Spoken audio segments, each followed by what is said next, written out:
हमारी जो revenue receipt है वो हमारी टू पार्ट्स में क्या है, डिवाइड है। ठीक है, अभी मैंने आपको बताया था रिवेन्यू रिसिप्ट वो रिसिप्ट होती है, these are those receipt which does not create any corresponding liability for the government.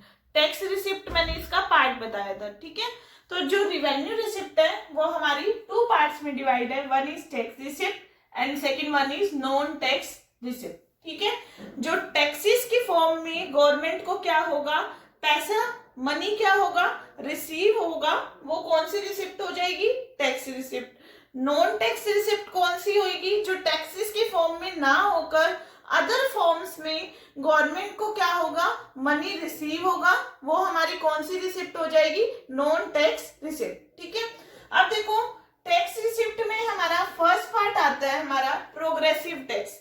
ये मैंने ऑब्जेक्टिव ऑफ गवर्नमेंट बजट थे उसमें भी मैंने आपको बताया था इसमें प्रोग्रेसिव टैक्स होता क्या है। ठीक है, देखो प्रोग्रेसिव टैक्स वो टैक्स होता है जैसे जैसे एक पर्सन की इनकम क्या होती चली जाती है, बढ़ती चली जाती है, वैसे वैसे टैक्स रेट भी क्या होता चला जाता है, बढ़ता चला जाता है, वो होता है हमारा प्रोग्रेसिव टैक्स। ठीक है, फॉर एग्जाम्पल लेकर चलते हैं हम। देखो अगर किसी की इनकम एग्जाम्पल ही ले रहे हैं 50,000 से 1 लाख है, अगर किसी की इनकम 50,000 से 1 लाख है, उस पे जो टैक्स लगता है वो लगता है 15%।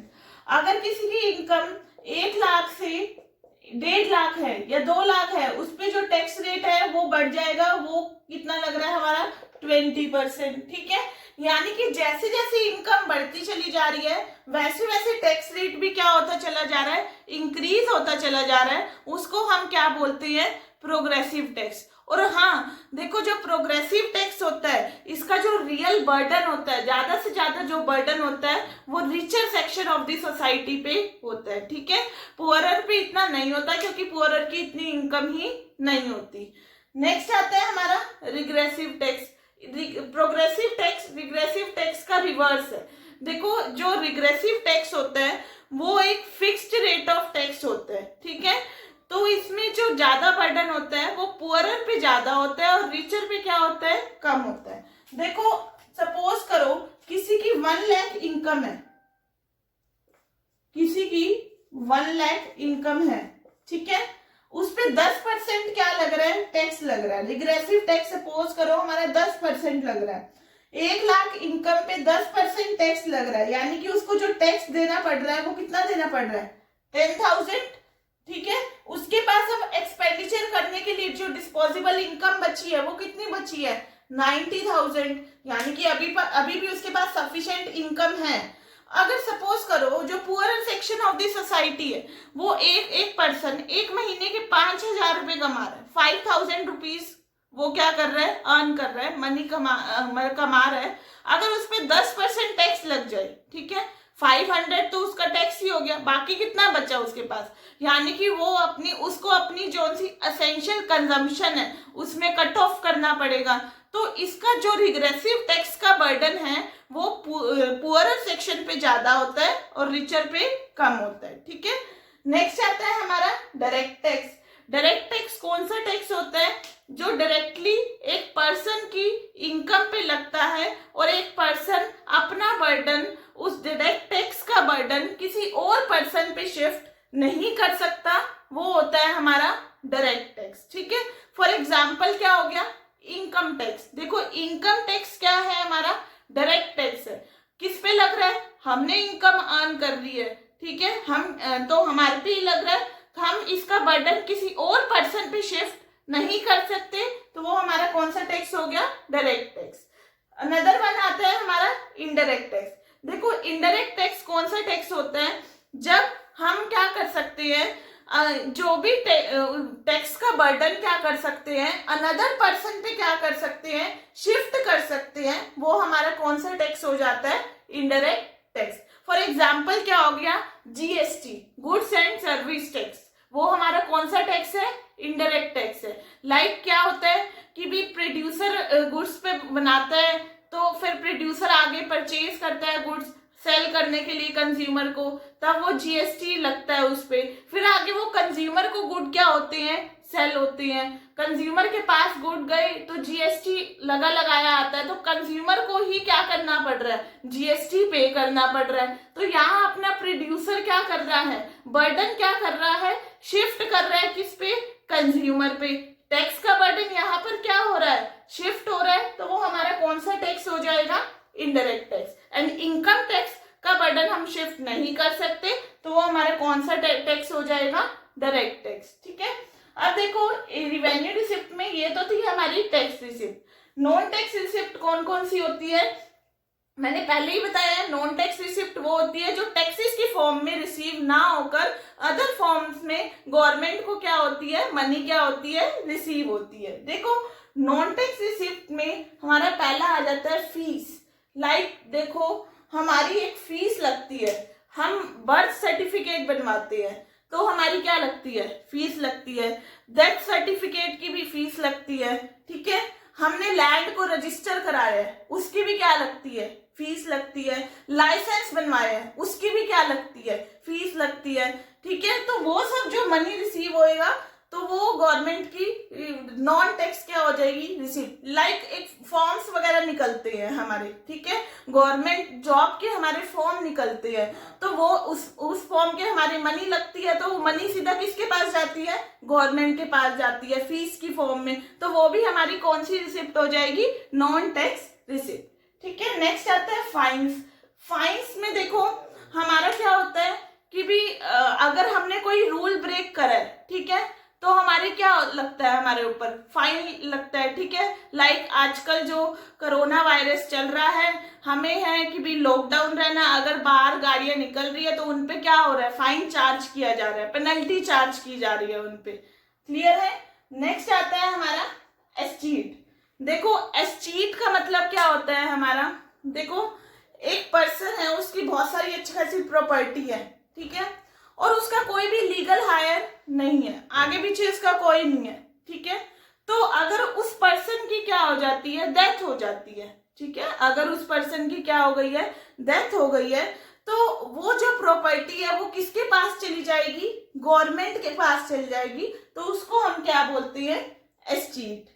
नेक्स्ट आता है हमारा स्पेशल असेसमेंट।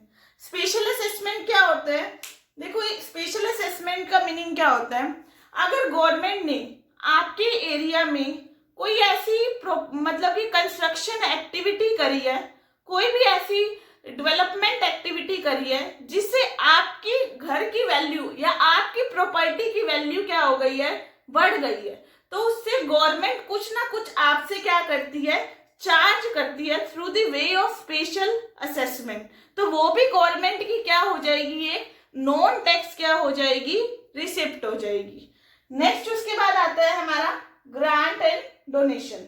देखो ग्रांट एंड डोनेशन भी हमारी क्या है, ये एक नॉन टैक्स रिसिप्ट है। गवर्नमेंट क्या रिसीव करती है, ग्रांट डोनेशन दूसरी कंट्री से रिसीव करती है, किसी से भी रिसीव करती है।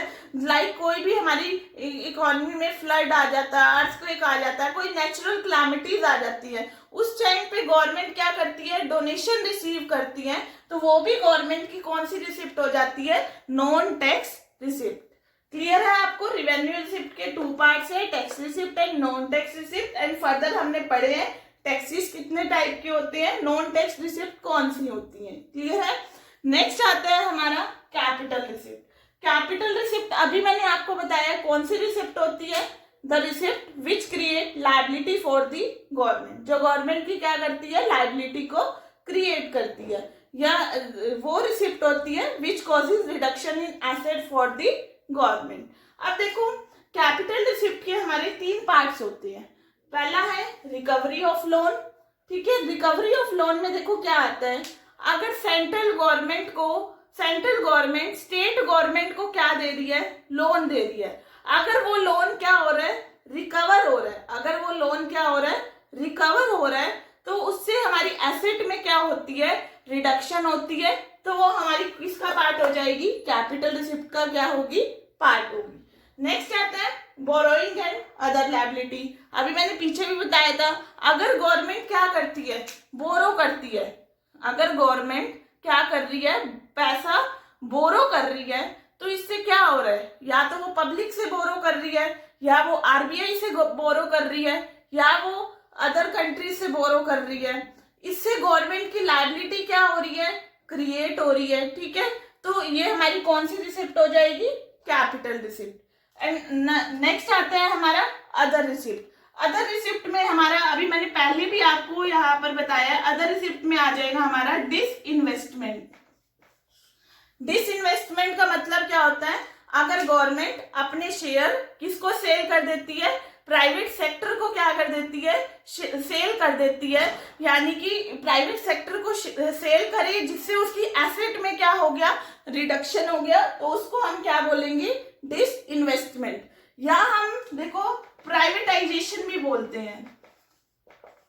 प्राइवेटाइजेशन का मतलब क्या होता है, जब प्राइवेट सेक्टर की इन्वॉल्वमेंट हो जाती है किसमें, पब्लिक सेक्टर में, तो उसको हम क्या बोलते हैं, प्राइवेटाइजेशन। ठीक है, तो ये हमारी अदर रिसिप्ट में इंक्लूड होएगा, जो कि पार्ट है हमारा कैपिटल रिसिप्ट का। क्लियर है ये इतना टॉपिक आपको? तो कल हम जो टॉपिक पढ़ेंगे वो हम पढ़ेंगे एक्सपेंडिचर टॉपिक। ठीक है, अभी तक हमने आज जो टॉपिक पढ़ा है वो पढ़ा है रिसिप्ट, रिवेन्यू रिसिप्ट और कैपिटल रिसिप्ट। कल हम पढ़ेंगे टोटल जो बजट एक्सपेंडिचर है, revenue expenditure and capital expenditure, वो हम कल टॉपिक पढ़ेंगे। आपको अगर इस टॉपिक में कोई भी प्रॉब्लम है तो आप नीचे कमेंट बॉक्स पे राइट करना। नेक्स्ट डे मैं आपकी प्रॉब्लम का सॉल्यूशन बताऊंगी। अगर आपको मेरी वीडियो अच्छी लगी है तो इसको ज़्यादा से ज़्यादा लाइक करना, मेरे चैनल को सब्सक्राइब करना और अपने फ्रेंड्स को ज़्यादा से ज़्यादा इस वीडियो को शेयर करना। Thank you everyone.